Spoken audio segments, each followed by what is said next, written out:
ஒரு நிமிஷம் இந்த காட்சியை பாருங்களேன். உலகத்துக்கே சோறு போடுற விவசாயி தான் கஷ்டப்பட்டு விளைவிச்ச கடலைக்கு நடுவில் படுத்திருக்காங்க. ஆனால் இது நிம்மதியான தூக்கம் இல்லை, மனசு முழுக்க பாரத்தோடு இருக்கிற ஒரு ஏக்கம். மில்லில் குவிக்கப்பட்டிருக்கும் நிலக்கடலை குவியல்கள், அதற்கு அருகிலே விவசாயிகள் அங்கொன்றும் இங்கொன்றுமாக படுத்து தூங்கி கொண்டிருக்கிறார்கள். தமிழ் உறவுகளுக்கு வணக்கம். இப்போ நீங்கள் பார்த்துக்கிட்டு இருக்கிற இந்த காட்சி ஏதோ ஒரு ஓய்வு இல்லத்தில் எடுத்தது இல்லை. இது ஒரு கடலை மில். தன் ரத்தத்தை வேர்வை சிந்தி ராப்பகலா நிலத்தில் மல்லு கட்டி விளைவிச்ச கடலையை மில்லில் அரைச்சிட்டு அப்படியே அதுக்கு பக்கத்திலே படுத்து தூங்கி கொண்டு இருக்கிறாங்க நம்ம விவசாயிகள். மில்லில் இருந்து பார்க்குறப்போ இவங்க நிம்மதியாக தூங்குற மாதிரி தெரியலாம். ஆனால் உண்மையிலே இவங்க யாருமே தூங்கலைங்க. இவங்க எமைகள் மட்டும்தான் மூடி வச்சிருக்காங்க.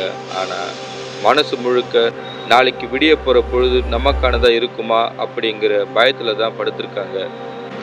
ஏன்னா இவங்க இவ்வளோ கஷ்டப்பட்டு விளைவிச்ச இந்த கடலைக்கு இவங்க விளைவிக்க முடியாது. நாளைக்கு காலையில் வரப்போகிற வியாபாரி தான் இதுக்கு விளைவிப்பார். அந்த விலை இவங்க வாங்கின கடனுக்கு போட்ட உழைப்புக்கும் கட்டுப்படியாகுமா, அடுத்த வேலை சொத்துக்கே கஷ்டப்பட வைக்கும்னு தெரியாமல் ஒரு பெரிய மனபாரத்தோடு தான் இவங்க இங்கே படுத்திருக்காங்க. ஒவ்வொரு விவசாயியும் தன் விளைபொருளை தங்கம் போல தான் பார்க்குறாங்க. ஆனால் அந்த தங்கமே சில நேரத்தில் அவங்க கழுத்து நெரிக்கும் பொழுது அவன் படுற வலி அந்த நிலத்தில் இருக்கிற மண்ணுக்கும் அவன் சிந்தனை வேர்வுக்கும் மட்டும்தான் தெரியும். இந்த கூட்டத்தில் இவங்களை ஒருத்தனா நானும் படுத்திருக்கேன்னு சொல்லும் பொழுது தான் அந்த வலியோட ஆழம் எனக்கு புரியுது.